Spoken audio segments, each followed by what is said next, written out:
Sir നമസ്കാരം. നമസ്കാരം. CMR Exalogic case പുതിയ വഴിത്തിരിവിലേക്ക് പോകുന്നു. അതായത് ഈ കേസുമായി ബന്ധപ്പെട്ടിട്ടുള്ള EDയുടെ അന്വേഷണമായി പുറത്തു വരുന്ന വാർത്തകൾ പലപ്പോഴും അവിശ്വസനീയമായ രീതിയിലുള്ള തരംഗങ്ങൾ സൃഷ്ടിക്കുന്നു സമൂഹത്തിൽ. ആരാണ് യഥാർത്ഥ കുറ്റവാളി, എവിടെയാണ് ക്രൈം നടന്നിരിക്കുന്നത് എന്നുള്ളതൊന്നും കേൾക്കുന്ന ആളുകളെ സംബന്ധിച്ചിടത്തോളം ആശയക്കുഴപ്പമുണ്ടാക്കുന്ന തരത്തിലേക്കാണ് പോയിക്കൊണ്ടിരിക്കുന്നത്. അതിനിടയിൽ മാധ്യമങ്ങൾ അവരുടേതായിട്ടുള്ള രീതിയിൽ പലപ്പോഴും വാർത്തകൾ കൊടുക്കുന്നതും ജനങ്ങളെ സംബന്ധിച്ചിടത്തോളം കൂടുതൽ ആശങ്കാഭരിതരാക്കുന്നുണ്ട് എന്നാണ് പലപ്പോഴും ഈ കമൻറ്റുകളിൽ നിന്നെല്ലാം നമുക്ക് മനസ്സിലാക്കാൻ കഴിയുന്നത്. ഇവിടെ ഇപ്പോൾ ഏറ്റവും പുതിയ വാർത്താവിശേഷം എന്ന് പറയാൻ CMRL എന്ന കമ്പനി, കരിമണൽ ഖനന കമ്പനി, മുൻ മുഖ്യമന്ത്രിയും ഇപ്പോഴത്തെ പ്രതിപക്ഷ നേതാവുമായ പിണറായി വിജയൻ്റെ മകൾ വീണ വിജയൻ്റെ എക്സാലോജിക് എന്ന കമ്പനിയുമായി നടത്തിയ ചില സേവന വേതന ഉടമ്പടികളാണ്. ആദായനികുതി വകുപ്പിൻ്റെ ഇൻട്രീം സെറ്റിൽമെൻറ്റ് ബോർഡിലാണ് ഇത്തരം കാര്യങ്ങൾ ആദ്യം പുറത്തു വന്നത്. പിന്നെ അവിടെ തുടർന്ന് സീരിയസ് ഫ്രോഡ് ഇൻവെസ്റ്റിഗേഷൻ ഓഫീസ് വരെ ഈ കേസുമായി ബന്ധപ്പെട്ട് അന്വേഷിക്കുന്നൊരു കാര്യം വന്നു. അങ്ങനെ സീരിയസ് ഫ്രോഡ് ഇതിൽ നടന്നിട്ടുണ്ട് എന്ന തരത്തിൽ തന്നെയാണ് അന്വേഷണം ചെന്നെത്തി നിൽക്കുന്നത്. CMRL എന്ന കമ്പനിയിൽ നിന്നും 1,78,00,000 രൂപ വീണ വിജയൻ്റെ അക്കൗണ്ടിലേക്കും അതുപോലെ തന്നെ എക്സാലോജിക്കിൻ്റെ അക്കൗണ്ടിലേക്കും വന്നിരിക്കുന്നു. 5 ലക്ഷം രൂപ വീതം വീണ വിജയനും 3 ലക്ഷം വീതം എക്സാലോജിക്കിനും പ്രതിമാസം CMRL നിന്ന് കിട്ടിയിട്ടുണ്ട്. ഇത് എന്തിനു വേണ്ടിയാണ് കിട്ടിയത്, എന്ത് തരത്തിലുള്ള സേവനമാണ് വീണ വിജയൻ എൻ്റെ കമ്പനി എക്സാലോജിക്ക് CMRL നൽകിയിരിക്കുന്നത് എന്നുള്ള ചോദ്യത്തിനൊന്നും സീരിയസ് ഫ്രോഡ് ഇൻവെസ്റ്റിഗേഷൻ ഓഫീസേഴ്സിനോടും അതുപോലെ ED ഉദ്യോഗസ്ഥരോടും വീണ വിജയന് പരസ്പര വിരുദ്ധമായിട്ടുള്ള മറുപടികളാണ് കൊടുക്കാൻ കഴിഞ്ഞിട്ടുള്ളത്. വീണ കൊടുത്ത മൊഴികളെല്ലാം പരസ്പര വിരുദ്ധം തന്നെയാണ്. രണ്ട് ഏജൻസികളും വീണയെ ഈ വിഷയവുമായി ചോദ്യം ചെയ്തപ്പോൾ 2 തരത്തിലുള്ള ഉത്തരമല്ല, ഏതാണ്ട് 8 തരത്തിലുള്ള ഉത്തരങ്ങളാണ് ഒരേ ചോദ്യങ്ങൾക്ക് തന്നെ നൽകിയിരിക്കുന്നത് എന്നുള്ളതാണ് EDയുടെ വൃത്തങ്ങൾ സൂചിപ്പിക്കുന്നത്. എന്തായാലും പുറത്തു വരുന്ന വാർത്തകൾ അങ്ങനെ തന്നെയാണ്.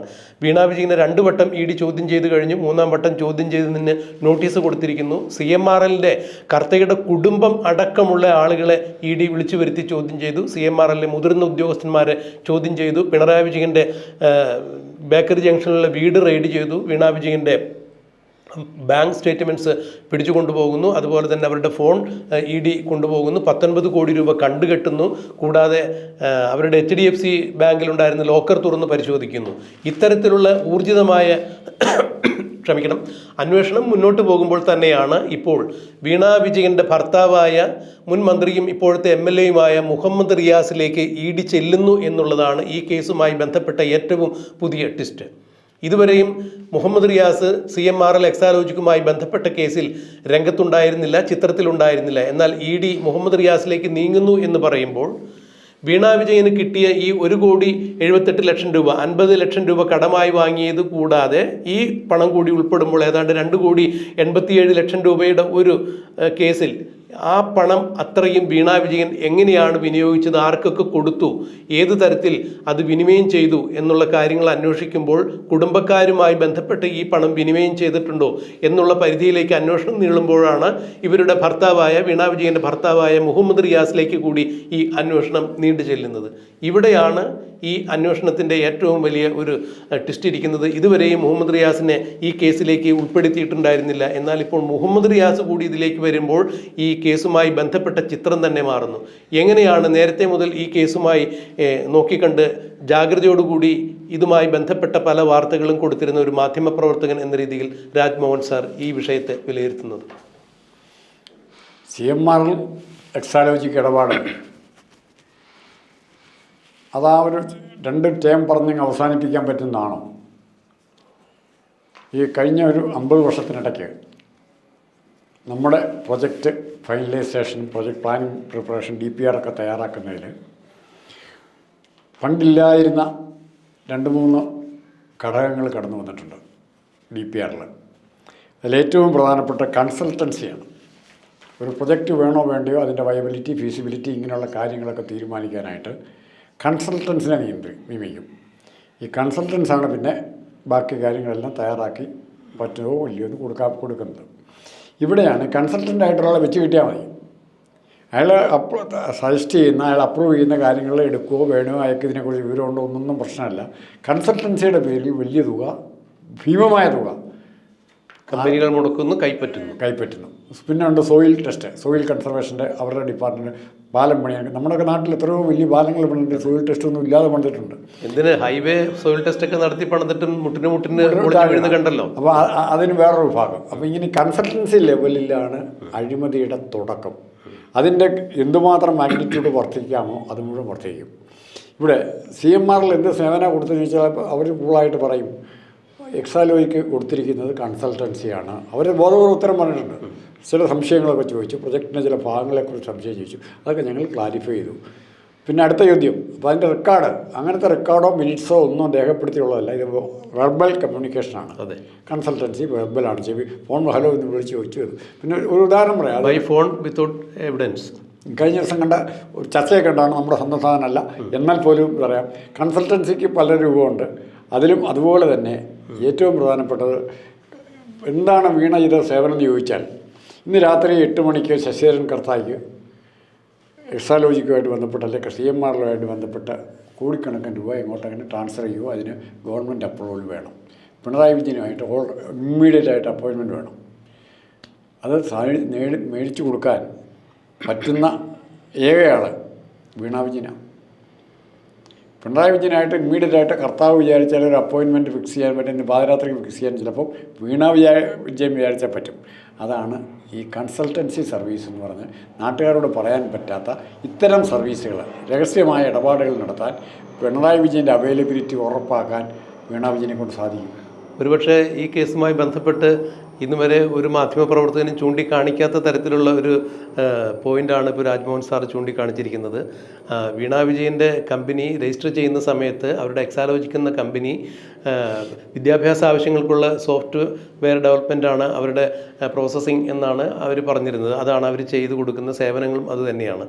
എന്നാൽ കരിമണൽ ഖനനവുമായി ബന്ധപ്പെട്ട് അവിടെ ഇലുമിനേറ്റും അതുപോലെ തന്നെ സിന്തറ്റിക് റൂട്ടയിലെല്ലാം വേർതിരിച്ചെടുക്കുന്ന ഒരു കമ്പനിയിൽ, അത്തരം മൂലകങ്ങൾ ഉൽപ്പാദിപ്പിക്കപ്പെടുന്ന ഒരു കമ്പനിയിൽ എന്തിനാണ് ഈ വിദ്യാഭ്യാസ ആവശ്യങ്ങൾക്ക് ആവശ്യമായ സോഫ്റ്റ്വെയറിൻ്റെ പ്രസക്തി എന്താണെന്നുള്ള ചോദ്യത്തിന്, EDയുടെ ചോദ്യത്തിനൊന്നും വീണയ്ക്കോ CMRലിനോ കൃത്യമായ ഉത്തരം നൽകാൻ സാധിച്ചിരുന്നില്ല. എന്നാൽ ആ ഉത്തരം ഇപ്പോൾ രാജ്മോഹൻ സാർ നൽകിയിരിക്കുന്നു. എന്ത് തരത്തിലുള്ള ഒരു കൺസൾട്ടൻസി, എന്ത് തരത്തിലുള്ള ഒരു ഉപദേശങ്ങളാണ് ഇവർ കൊടുത്തിരുന്നത് എന്നുള്ളതിന് അതിൻ്റെ ഒരു ന്യായയുക്തമായ, ഒരു വേള നീതിയുക്തമായ സംഭവിക്കാൻ സാധ്യതയുള്ള ഒരു കാര്യം തന്നെയാണ് സാർ ചൂണ്ടിക്കാണിച്ചിരിക്കുന്നത്. പിണറായി വിജയനിലേക്കുള്ള ഒരു പാലം, ഏറ്റവും വേഗത്തിൽ പിണറായി വിജയനിലേക്ക് ആശയവിനിമയം നടത്താനുള്ളൊരു പാലമായി വീണ വിജയനെ CMRൽ ഉപയോഗിച്ചിട്ടുണ്ട്. അത് തന്നെയാണ് അവരുടെ കൺസൾട്ടൻസിക്കുള്ള ഫീസ് CMRൽ കൊടുത്ത് അതിനു വേണ്ടി ആയിരിക്കാം. പക്ഷേ ഇവർ പറയുന്നത് എക്സാലോജിക് എന്ന കമ്പനിയിൽ നിന്ന് കൊടുത്തിരിക്കുന്ന സേവനം മറ്റൊരു തരത്തിലുള്ളതാണ് എന്നുള്ളതാണ് സംശയം. എന്തായാലും ഇവിടെ ഇപ്പോൾ വീണ പറഞ്ഞിരിക്കുന്ന ഉത്തരങ്ങൾ രാജ്മോഹൻ സാർ ചൂണ്ടിക്കാണിച്ചതുപോലെ സംഭവിക്കാൻ സാധ്യതയുള്ളത് ഇത് തന്നെയാവാം. പക്ഷേ സീരിയസ് ബോർഡ് ഇൻവെസ്റ്റിഗേഷൻ ഓഫീസിൻ്റെ അന്വേഷണത്തിൽ, എൻ്റെ ഓർമ്മ ശരിയാണെങ്കിൽ ഏതാണ്ട് 6 മാസക്കാലങ്ങൾക്ക് അപ്പുറത്തായിരുന്നു ചെന്നൈയിലുള്ള സീരിയസ് ബോർഡ് ഇൻവെസ്റ്റിഗേഷൻ ഓഫീസിൽ വീണ വിജയൻ ചോദ്യം ചെയ്യലിന് വേണ്ടി ഹാജരാവുകയും മൊഴി കൊടുക്കുകയും ചെയ്യുന്നത്. അന്ന് അവരുടെ അഭിഭാഷകരും കൂടെ ഉണ്ടായിരുന്നു. അവർക്ക് അന്ന് സീരിയസ് ബോർഡ് ഇൻവെസ്റ്റിഗേഷന് കൊടുത്തിരുന്ന മൊഴികളല്ല വീണ വിജയനെ 2 വട്ടം ED വിളിച്ചു വരുത്തി ചോദ്യം ചെയ്തപ്പോഴും പിന്നീട് അവരുടെ വീട്ടിൽ റെയ്ഡ് ചെയ്തപ്പോഴും ചോദ്യം ചെയ്ത അവസരങ്ങളിലൊന്നും അവരിൽ നിന്ന് കിട്ടിയത് പരസ്പര വിരുദ്ധമായ മറുപടികളാണ്. അതായത് ഒരേ ചോദ്യത്തിന് തന്നെ അവർ കൊടുക്കുന്ന ഉത്തരങ്ങൾ പലപ്പോഴും പല രീതിയിലായിരുന്നു. ഈ ഒരു ഉത്തരം ഇവരിൽ നിന്ന് വരുമ്പോൾ തന്നെ പലതും എനിക്ക് ഓർമ്മയില്ല, ഞാൻ അങ്ങനെ ചെയ്തതായി ഓർക്കുന്നില്ല, ഞാനത് മറന്നുപോയി, അങ്ങനെയൊന്നും നടന്നിട്ടുണ്ടോ എന്നൊക്കെ EDയുടെ ചോദ്യത്തിന് തിരിച്ച് അവരോട് ചോദ്യരൂപേണ തന്നെ മറുപടി നൽകുമ്പോൾ ED അതിൽ നിന്നും ഒരു കാര്യത്തിലേക്ക് എത്തിച്ചേർന്നു. ഒന്ന്, വീണ വിജയൻ സുപ്രീം കോടതിയിലെ മുന്തിയ അഭിഭാഷകരിൽ നിന്ന് കിട്ടിയ ഉപദേശപ്രകാരം ഈ അന്വേഷണ ഉദ്യോഗസ്ഥന്മാരെ വഴിതെറ്റിക്കുന്നതിന് വേണ്ടി പരസ്പര വിരുദ്ധമായ മൊഴികൾ പറഞ്ഞു അവരെ കൺഫ്യൂഷനാക്കുന്നു. മറ്റൊന്ന്, വീണ വിജയനും CMRലിനും ഇടയ്ക്ക് മറ്റൊരു മൂന്നാമനുണ്ട്. അതുകൊണ്ട് തന്നെയാണ് പലതും ഇവർക്ക് അറിയില്ല എന്ന് പറയുന്നത്. ഇവർ പറയുന്ന ED ചോദിക്കുന്ന ചോദ്യങ്ങൾക്ക് ന്യായയുക്തമായ അല്ലെങ്കിൽ തൃപ്തികരമായ ഇടപാടുകളുമായി ബന്ധപ്പെട്ട് നടന്നിരിക്കുന്നു എന്ന് പറയുന്ന രീതിയിലുള്ള സംഭവങ്ങളിലേക്ക് വെളിച്ചം വീശാൻ തയ്യാറാകാത്ത രീതിയിലുള്ള മറുപടി കൊടുക്കുമ്പോൾ അത്തരം വിഷയങ്ങളെക്കുറിച്ച് ഇവർക്ക് അജ്ഞതയുണ്ട് എന്ന് കൃത്യമായി ED മനസ്സിലാക്കുമ്പോൾ CMRലിനും എക്സാലോജിക്കിനും എന്ന കമ്പനിക്കിടയിൽ വീണ വിജയനും CMRLനും ഇടയിൽ ഒരു മൂന്നാമൻ നിലകൊണ്ടിട്ടുണ്ട്. അത് പിണറായി വിജയനല്ല. പിണറായി വിജയനും CMRLനും ഒക്കെ ഇടയിലായി ഒരു മൂന്നാമനുണ്ട്. ആ മൂന്നാമനായിരിക്കുമോ ഇപ്പോൾ മുഹമ്മദ് റിയാസ് എന്നുള്ള ഒരു രീതിയിലേക്കൊക്കെ കാര്യങ്ങൾ മാറുന്നു. കാരണം ഇന്നേ വരെയും ED മുഹമ്മദ് റിയാസിലേക്ക് എത്തിയിട്ടുണ്ടായിരുന്നില്ല. ഇപ്പോൾ മുഹമ്മദ് റിയാസിലേക്ക് ED ചെല്ലുമ്പോൾ ഇത്തരം ചോദ്യങ്ങൾക്കും സംശയങ്ങൾക്കുമാണ് കൂടുതൽ ആക്കം പകരുന്നത്. ഇതിൽ സൂക്ഷിക്കേണ്ട ഒരു കാര്യം, താങ്കൾ ശ്രദ്ധിച്ചോന്നറിയില്ല, ശ്രദ്ധിച്ച് കാണുന്നത്, കഴിഞ്ഞ നിയമസഭ 2 ദിവസത്തെ സമ്മേളനം, ലാസ്റ്റ് 2 ദിവസങ്ങളിൽ റിയാസ് നിയമസഭയിൽ ഇരുന്നത് കണ്ടോ? പിണറായി വിജയൻ്റെ പുറകിലായിട്ട് റിയാസിൻ്റെ സീറ്റ്. അതെ. പക്ഷെ റിയാസ് ഒരു ചൈതന്യമില്ലാത്ത, നനഞ്ഞ കോഴിന്നാരോ പറഞ്ഞെന്ന് പറഞ്ഞ പോലെ, അതുപോലെ ഒരു നനഞ്ഞ കോഴിയുടെ കൂട്ട് യാതൊരു ഉത്സാഹവും ഇല്ലാതെയാണ് വാടിത്തളർന്ന് ഒരു താമരത്തണ്ട് പോലെയാണ് ആരിരുന്നത്, റിയാസ് ഇരുന്നത്. എന്തുകൊണ്ടാണ് റിയാസ് അങ്ങനെ ഇരുന്നത്? ഇതിനിടയ്ക്ക് 2 സംഭവങ്ങളുണ്ടായി. വീണ വിജയൻ്റെ HDFC ലോക്കർ പരിശോധിക്കുന്നു. അവിടെ വെച്ച് വീണ വിജയൻ ഞെട്ടിപ്പോയെന്നാണ് പറഞ്ഞത്. ലോക്കറിലൊന്നും ഇല്ലാത്തത് കൊണ്ടാണ് ഞെട്ടിയത്. എന്താണെന്നറിയാൻ കാരണം, ലോക്കറിൽ എന്തൊക്കെ ഇവർ പ്രതീക്ഷിച്ചിരുന്നു, അല്ല ഇവരറിഞ്ഞു വെച്ചിരുന്ന സാധനങ്ങളുണ്ട്, സ്വർണ്ണാകാം, രേഖകളാകാം, എന്തുമാകാം. പക്ഷേ അതെല്ലാം അവിടുന്ന് കൈമോശം വന്നുപോയി. അത് വീണ വിജയനെ കളിപ്പിച്ചുകൊണ്ട് വേറെ ഒരാൾ കൊണ്ടുപോയതെന്നുള്ള ധ്വനിയാണ് അവിടെ വരുന്നത്. അതായത് ഇപ്പോൾ നമ്മൾ പറഞ്ഞു കേട്ടതുപോലെ, അല്ലെങ്കിൽ EDയുടെ ഊഹം ശരിയാണെന്നുണ്ടെങ്കിൽ വീണ വിജയനും ഈ CMRLനും ഇടയിൽ ഒരു മൂന്നാമൻ, ഒരു അദൃശ്യ ശക്തിയായി നിൽക്കുന്നുണ്ട്. ആ അദൃശ്യ ശക്തിയുടെ ഒരു ഇടപെടലുകൾ കൊണ്ട് തന്നെയായിരിക്കാം HDFC ബാങ്കിലെ ലോക്കറിനുള്ളിൽ നിന്നും പല രേഖകളും ഉണ്ട് എന്ന് വിശ്വസിച്ചിരുന്ന രേഖകൾ അപ്രത്യക്ഷമായി. അതിലായതിനും വീണ ഞെട്ടലുളവാക്കിയതെന്ന് പറയുമ്പോൾ കൂടുതൽ കൂടുതൽ ദുരൂഹമായ ഇടപാടുകളിലേക്കാണ് വെളിച്ചം വീശുന്നത്. അപ്പോൾ അങ്ങനെ ഈ സാഹചര്യം നിലനിൽക്കുമ്പോഴാണ് ഇനി റിയാസിൻ്റെ കാര്യം പറഞ്ഞു. റിയാസിന് ഈ ലോക്കറുമായിട്ട് ആക്സസ് ഉണ്ടാകാൻ ചാൻസ് ഉണ്ട്. അതിൻ്റെ സ്റ്റാറ്റസ് ഇതുവരെ ആരും പറഞ്ഞിട്ടില്ല.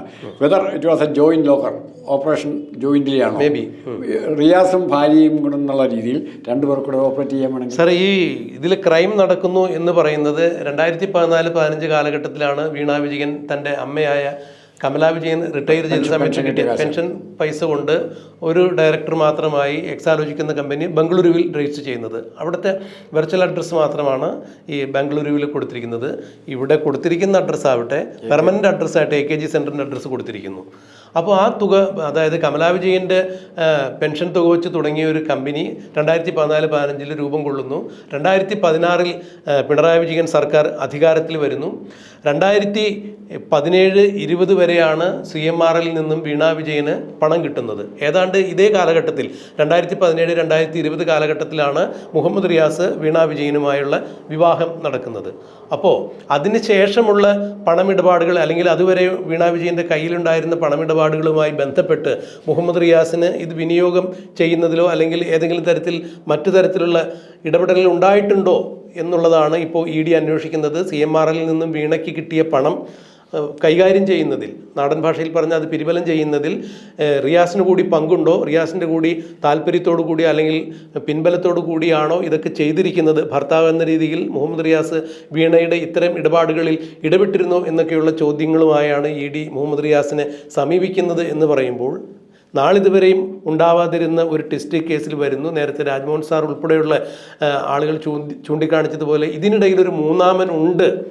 ആ മൂന്നാമൻ തിരശ്ശീലയ്ക്ക് പിന്നിൽ നിന്നും മുന്നിലേക്ക് വരികയാണോ, അതാണോ റിയാസ് എന്നുള്ള ചോദ്യം തന്നെ ഇപ്പോൾ ജനങ്ങൾക്ക് സംശയമുണ്ടാകാം. എന്നാൽ ഇത്തരം കാര്യങ്ങളെല്ലാം സംശയം തന്നെയാണ്. ED മുഹമ്മദ് റിയാസിനെ ചോദ്യം ചെയ്യാൻ തുടങ്ങുന്നതേ ഉള്ളൂ. മുഹമ്മദ് റിയാസ് ഇക്കാര്യത്തിൽ കുറ്റവാളിയാണോ അല്ലയോ എന്നുള്ളത് നമുക്ക് പറയാൻ സാധിക്കില്ല. എന്നാൽ ഒരു മാധ്യമം എന്ന രീതിയിൽ നമുക്ക് കിട്ടുന്ന വാർത്തകളുടെ വിശ്വാസ്യത പരിശോധിച്ച് ഉറപ്പുവരുത്തിയതിന് ശേഷം അത് പൊതുജനങ്ങൾക്ക് മുന്നിൽ നമ്മൾ നേരാനേരത്തിന്, സമയാസമയത്തിന് കൃത്യമായ വാർത്തകൾ, നേരായ വാർത്തകൾ നേരായ സമയത്ത് പറയുന്നു എന്ന് മാത്രമാണ് ഈ കാര്യത്തിലുള്ളത്. എന്തായാലും ഈ CMRL എക്സാലോജിക് കമ്പനിയുമായി ബന്ധപ്പെട്ട് നടത്തിയ പണമിടപാടുകളിൽ കൂടുതൽ ദുരൂഹതകളിലേക്ക് കാര്യങ്ങൾ നീങ്ങുന്നു.